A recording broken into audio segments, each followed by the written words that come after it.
Shabbat Shalom Mevorach, j'espère que vous allez bien et que vous avez passé une bonne semaine. Paracha de cette semaine, Paracha de Korach. La Torah elle continue à nous raconter les histoires des débordements malheureusement des Juifs dans le désert. La semaine dernière, on a vu la faute des explorateurs.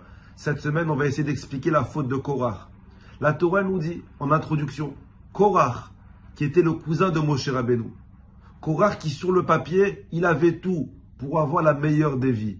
Sur le papier, il avait tout pour être au top de sa vie. Il était très riche, Korach. La Torah nous dit comme quoi Korach, c'était l'homme le plus riche de tout le désert. Korach, il était respecté. C'était lui le porteur de l'arche de l'Alliance. Korach, il était marié. Il avait des enfants magnifiques. Sur le papier, Korach, il avait tout pour être heureux.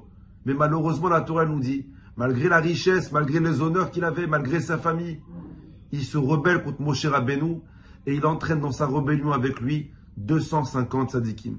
On connaît tous la fin de Korach. La terre, elle s'est ouverte et Korach, il a été aspiré par la terre. Et tous les Mefarshim, ils posent une question et ils demandent, mais comment ça se fait que Korach qui avait tout, comment ça se fait qu'il fait des histoires pour rien? Qu'est-ce qui lui manquait dans sa vie? Vous savez, en général, une personne qui fait des histoires, c'est une personne qui est aigrie, c'est une personne qui en veut à la vie. Mais Korach, il avait tout, à qui peut en vouloir? Il était marié, il était riche, il était respecté. Pourquoi Korach il s'est rebellé? Qu'est-ce qui lui manque pour faire des histoires pour rien? Et la Torah, elle nous donne une réponse qui fait assez peur, mais qui est tellement juste. La Torah, elle nous dit, Korach, il était atteint d'une maladie, que beaucoup de personnes sont atteintes. Mais le pire dans tout ça, c'est qu'ils ne s'en rendent même pas compte qu'ils ont cette maladie en eux-mêmes. Quelle est cette maladie? La maladie de la jalousie.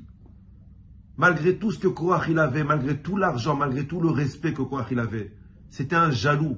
Il était jaloux pourquoi Moshe Rabbeinu, c'était lui qui guidait le peuple juif. Il était jaloux aussi de son cousin Aaron, pourquoi c'était lui le Kohen Gadol et pas lui. Il était jaloux aussi des princes d'Israël, pourquoi eux ils étaient princes et pas lui. Korach sur le papier il avait beau tout avoir, mais dans sa tête il avait rien. Il avait rien parce qu'il passait sa vie à regarder ce que les autres ils ont, au lieu de vivre, au lieu d'apprécier ce que lui-même il a.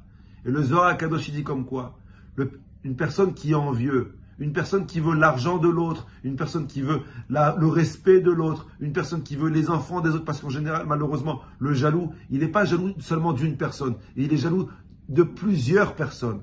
Le Zohar nous dit comme quoi le jaloux, ce qu'il envie, il ne l'aura jamais. Mais pire encore, ce qu'il a, il finira par le perdre. De Korach, nous on peut apprendre combien c'est important de regarder ce que nous avons, combien c'est important de profiter de ce que nous avons. Ne regarde pas ce que l'autre il a.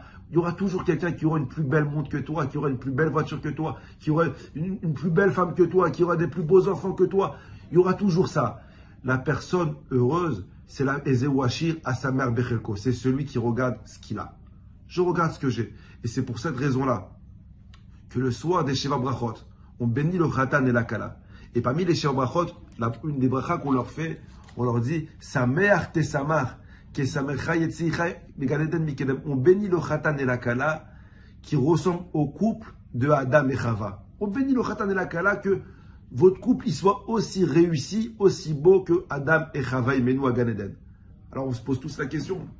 Qu'est-ce que Adam et Chava ils avaient plus que Avraham et Sarah? Qu'est-ce que Adam et Chava ils avaient plus que Yitzhak et Rivka? Pourquoi on bénit le couple qui ressemble à Adam et Chava? J'ai écouté une fois une très belle réponse. Adam et Chava, c'était le couple idyllique. C'était le plus beau couple qu'ils avaient sur Terre. Pourquoi? Alors, il y en a qui vont dire parce qu'ils n'avaient pas de beaux-parents. C'est vrai, mais pas seulement ça. Vous savez pourquoi Adam et Chava, c'était le plus beau couple qu'il y avait sur Terre? Pourtant, ils avaient eu des difficultés à affronter dans leur vie. Pourtant, ils ont eu le problème avec le fruit interdit qu'ils ont mangé. Comment ils ont réussi à surmonter cette épreuve? Il y a des couples que, pour moins que ça, ils ont divorcé. Comment Adam et Chava, ils ont réussi à surmonter cette épreuve? La réponse, elle est simple.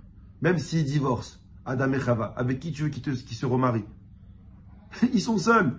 Adam, il va épouser qui? Il n'y a que Chava sur terre. Chava, il va épouser qui? Il n'y a que Adam sur terre. Et comme ils étaient seuls, alors quand tu prends conscience que ta femme, c'est la seule femme sur terre, que ton mari, c'est le seul mari sur terre, même s'il y a des épreuves, tu les remontes facilement. Et c'est pour ça qu'on bénit le Khatan et la Kala. Le soir de la Choupa, on leur dit, Rabotai, tu veux réussir ton couple?